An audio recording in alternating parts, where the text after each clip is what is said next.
Now, when I was in Hawaii, I want to share a story of the absolute worst friend I've ever had. This is the worst friend that I've ever had in my entire life. And in order to tell the story, I'm going to need this whiteboard. Can you give a round of applause for this inanimate object right here?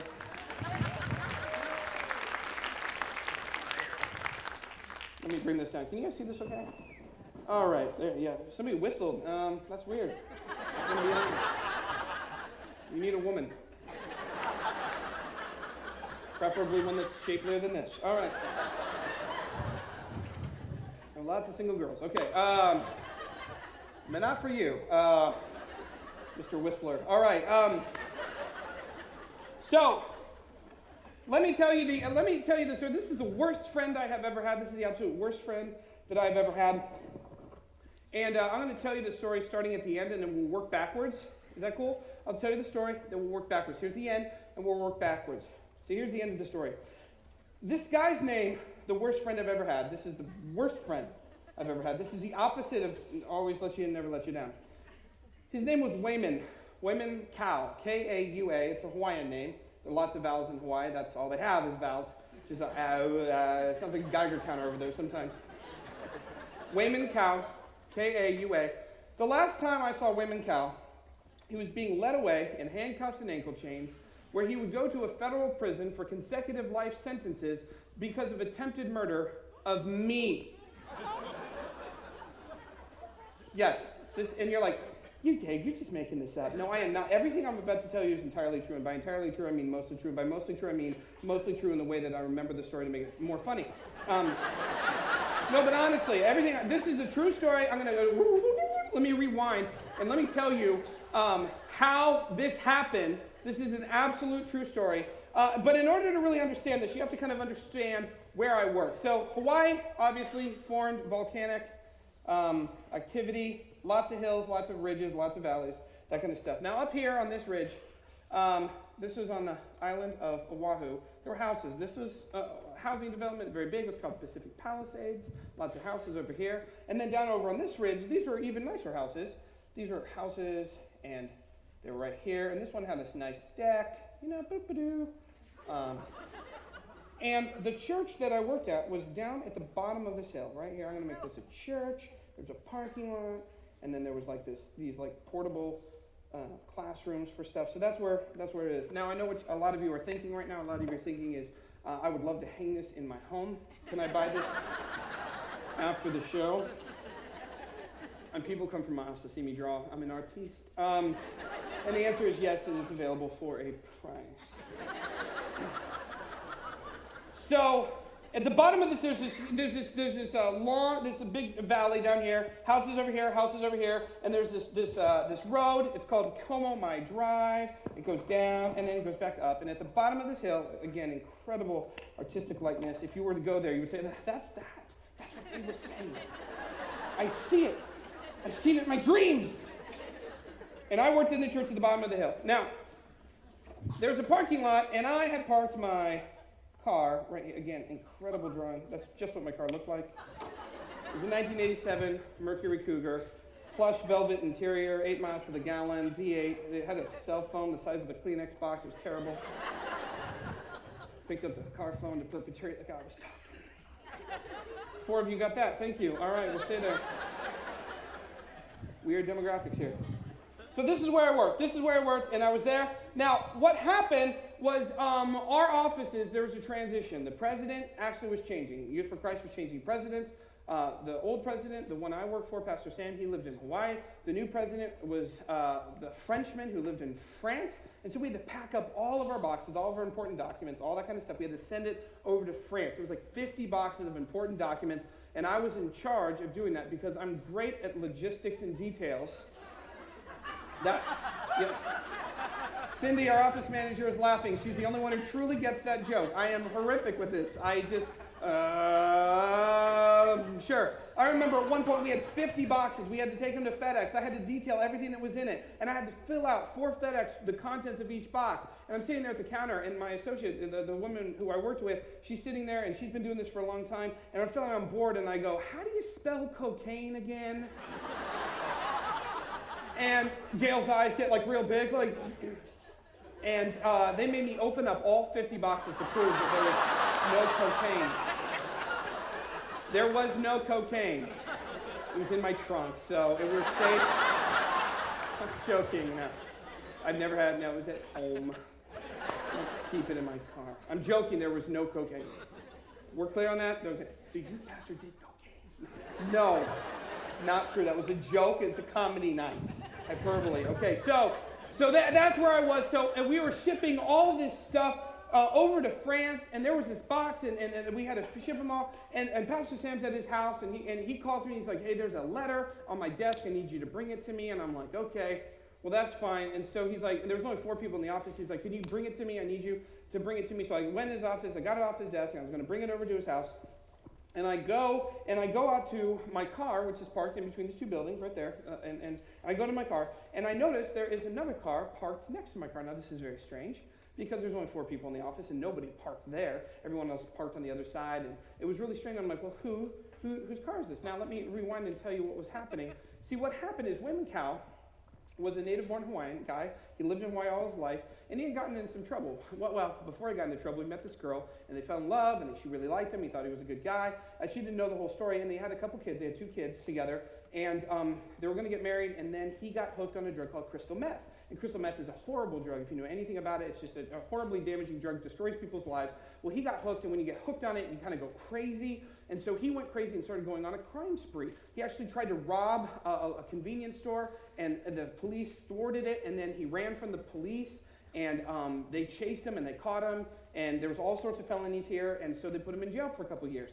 And when he got out of jail, he got out of jail right about the time that I came to Hawaii. And so he was there, and he went back to the girl, and she wisely, very intelligently, had decided that she was going to remove herself from that. And so she said, "You're not stable, you're using drugs." And even if he's like, "I haven't used drugs, I've been in prison." Not the best argument there, bud. Anyway, true, but she's just like, I moved on. She was living with her parents, and so Wayman kind of got upset, and so he thought that the best idea would be to go get back on crystal meth. So he's back on crystal meth, and then he got some assault weapons. He got an assault rifle, a pistol, and another large gun that fired lots of bullets. He bought them illegally. I'm assuming there's no place that would sell that, so he bought them all illegally, and he thought the best idea would be to go into where the mother of his children was, and take her and the 2 kids hostage to prove that she should be with him. That was his logic, and again, crazy. Now, where she was living in her parents' house was right here. Now, so what he did is he came over, and he barged in the door. Her parents weren't there. She was there with the 2 kids, the mother of his children, and he took them hostage with his guns, and they're terrified. And right before that happened, she was actually on the phone, and she was able actually to tell somebody, and they called the police, and the police came, and he fired, up in the air, and the police knew what was going on. And so the police understood that there was a hostage situation in this house.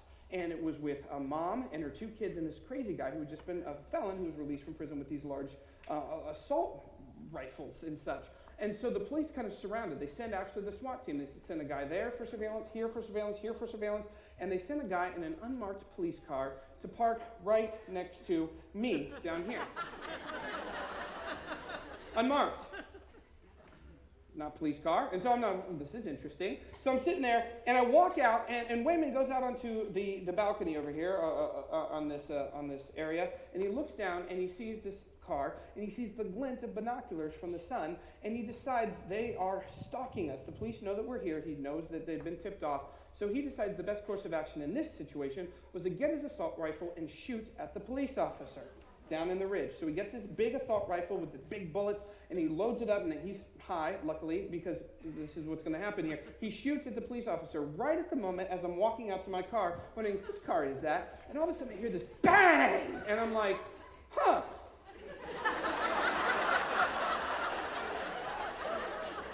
I grew up in the tough streets of Ohio, so I don't know a gunshot when I don't hear one. So I think to myself, I wonder if they're doing and the sound, because of the sound reverberation, it actually sounds like it's coming from up there, but it sounds like it's coming from over there, and I'm like, This sounds like they're blowing up dynamite. Maybe they're trying to level something in the forest or something. That's a weird sound. I don't know. And then I hear bang, and all of a sudden, about 12 feet away, a large dinner plate-sized piece of pavement just disappears. Boom! And then these little pebbles start hitting my shins and the hubcaps of my car, and I'm like, huh? And then boom! And like 6 feet away, boom! This huge piece of concrete. And then this guy gets out of the car and he draws his weapon. And he's got a handgun. And he goes to the tail of his car and the taillight. And he's like, get down! And I'm like...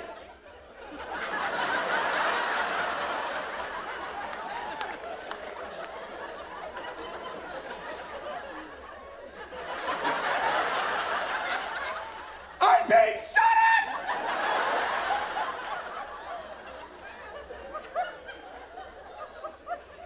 So I run! At this point, I have no idea who these people are. He's an unmarked policeman in an unmarked car. He's a guy wearing a blue shirt with a gun. Could you have something that says Honolulu Police Department on it? So I run away. And I go in the office, I'm trying to warn everyone. I say, everybody! And I'm delirious with fear. Everybody! I say, there's a guy with a gun, and I just yelled, there's a guy with a gun, the British are coming, just get down! I have no idea what I said. No idea! Just terrified. And then they hide under their desks, and I shut the door and I lock them, and then I run to my office. Now, my office was actually an old converted janitor's closet. It was cinder blocks on 4 sides and a door. So I run in and shut the door and lock it and realize I'm in the cinder block room. Maybe not the smartest choice. Nobody can get in, perhaps, but no one can get out. So I'm stuck. And so I push the desk next to the door, and I get under the desk, and I'm terrified because I have no idea. I thought I was in the middle of a shootout, and I'm a pretty creative guy, and all of a sudden I start imagining what's going to happen, and I just know, I know. He's going to come in the church. He's going to kick open he's going to say, that janitor closet looks weird. I bet there's a guy in there who's white from Ohio who's going to kick open the door. Say goodbye, Ohio white guy, cack, cack, cack. I just know it. I see it. He's gonna have tunnel vision for the door. Just know it. So I'm so terrified. I know this is how this is gonna go down. I just know. I know I'm gonna die. I'm gonna die in that moment. I just know it. I actually had a video camera on my desk. I actually took the video camera and I started actually making like a goodbye tape for my parents and friends.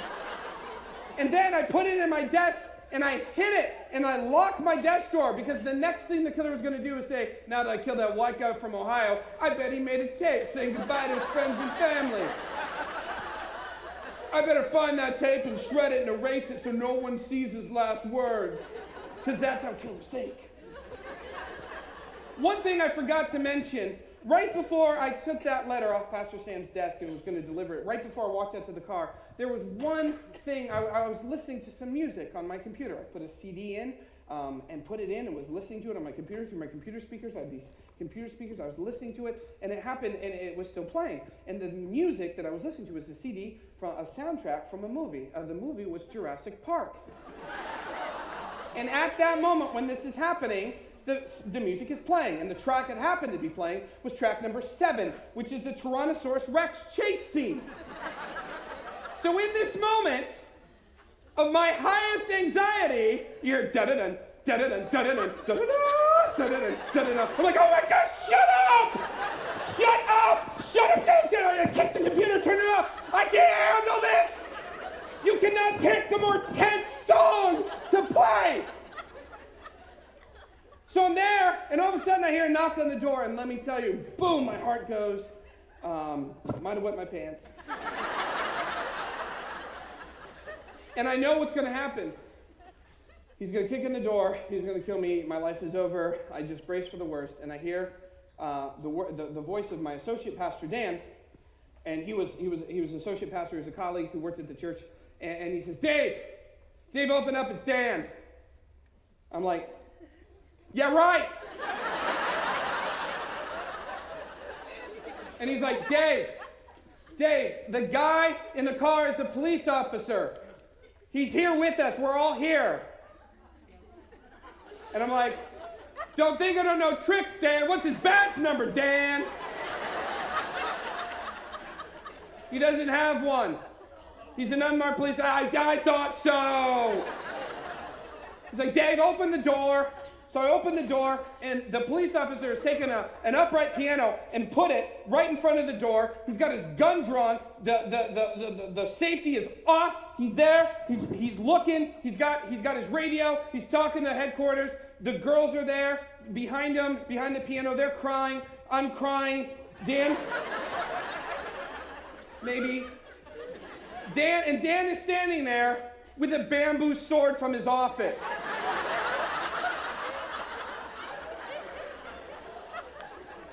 So after the police officer's done shooting, what are you gonna stick him to death? It's bamboo! The lightest wood known to man! There's a balsa wood plane, you bad guy. May you get a splinter. So I'm like, Dan, what are you doing? He's like, what? Better than nothing? Barely? So I grab my stapler, I'm like, come on.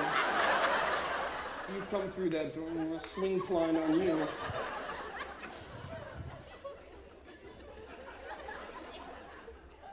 Let me tell you how the story ends. So there's one other bit of information I forgot to tell you. Right next to our campus, there was one other building. It's just one other, and it happened to be a preschool for about 80 kids. Now, thank God, praise God, they were in the backyard. The Wayman couldn't even see them. They were totally protected by the building. Nothing happened. But now they have to evacuate all the kids.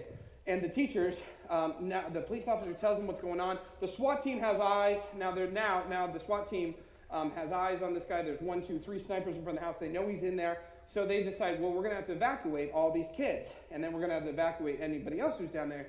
So the police get a paddy wagon, just a big van that they use to transport prisoners. And they drive it down Como Mai. And as they're driving it down, Wayman sees it. He thinks it's more reinforcements. He takes out his high-powered rifle, shoots at the van. The bullet rips through the roof of the paddy wagon, out the back of the paddy wagon. The police officers are like, ah! And then they go back up. Now, I did not know this, but in Hawaii, the state law is and I think this is a pretty good law, if you attempt to kill a police officer, it's the exact same thing as actually killing a police officer. And so that's what's going on. He has now attempted murder on a police officer, which again is a state felony. It's the same as killing an actual police officer. So now they can't use the paddy wagon. So what they do is they go to Hickam Air Force Base and they get an armored Hummer. And they have the military police in full Kevlar regalia with the assault weapons. They drive down, and as they're driving down, now this is a Kevlar plated, this is a military issue Humvee. This is like a tank. And Wayman shoots at it, so he has now fired on the United States military, which isn't a good look. And so they go and they back into this. There's a driver and then there's a guy, and these guys were incredible. They put their gun away. They go into the preschool and they're like, "Hey kids, it's G.I. Joe. Who wants to go for a ride with me?" And the kids go, "Who?" There's a little boy in the back going, "My dream, it's come true!" And they evacuate 8 by 8, these little kids, and they back up underneath the overhang. They're there guarding it. The snipers are watching for Wayman if he goes out on the balcony. They evacuate him 8 by 8, and it takes like 5 to 6 hours to get the kids up 8 by 8, 8 by 8, 8 by 8. And they go and they evacuate them to a nearby Catholic church, which was like the rendezvous point for the parents. No kids were harmed. The military police, the Air Force was fantastic. They looked the part. They were super safe. They drove us up there, and I actually was the last person to be evacuated at around 8 o'clock at night. It took hours to get us all out of there. They took us out, and I go, and our friends are all there, our coworkers are all there, all my friends are there. From Hawaii, we get to the Catholic church where there was a rendezvous point, and I see the news on, and they're like, Wayman Cowles, there's a standoff. It's all over the news, and they're like, he's attempted to kill a police officer. He's fired on a military vehicle, and he attempted to kill an unnamed civilian. I'm like, that's Dave Tieche! That's me! He attempted to kill me, Dave Tieche! I'm the unnamed civilian, Tieche. He tried to kill Tieche.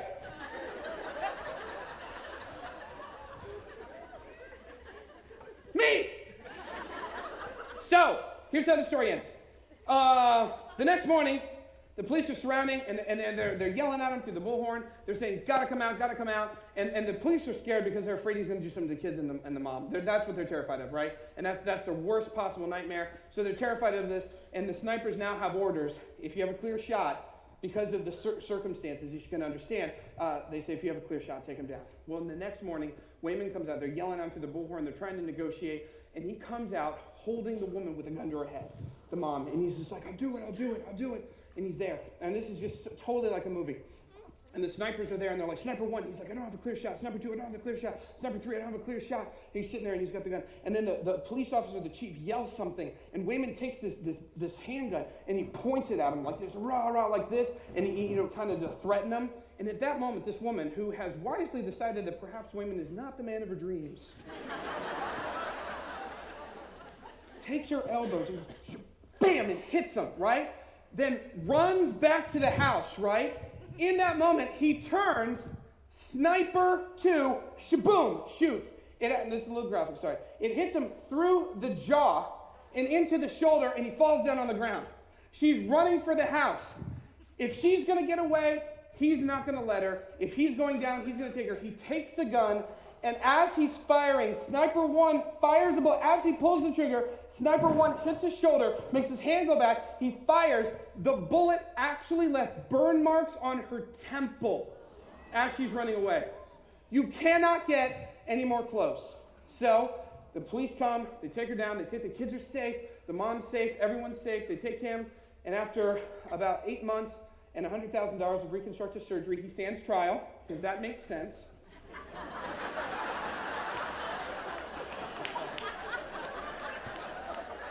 And at that point, he's there, and I have to testify for the grand jury. I have to testify in the actual federal trial. And I had this problem, and I've had this problem ever since I was a little kid. You know, we get these grade cards, these report cards, and the teacher would put all their comments like, you know, number 1, doesn't know the colors. Number 2, can't tie the shoes. Number 3, stupid at math. And I got number 13 all the time. Number 13 was needs to control talking. Because I was trying to be the class clown. So I'm sitting there, and I'm sitting there, and the judge is right here, and I'm there. This is a federal court case. It's a federal trial, and I'm a federal witness, the primary federal witness in this court case. And there's a jury, and I'm there, and the prosecutor's like, so when you heard the third shot, is that when you ran away? I'm like, well, I wouldn't say ran away. Perhaps strategically reposition myself.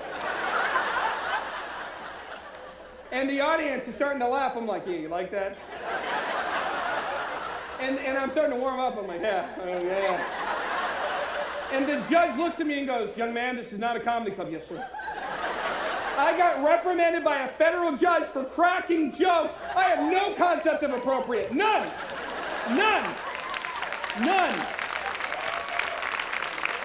My goodness. So, Wayman Cow, convicted, goes to jail. Worst friend I have ever had in my life. He tried to kill Tieche. Friends don't let friends try to kill Tieche.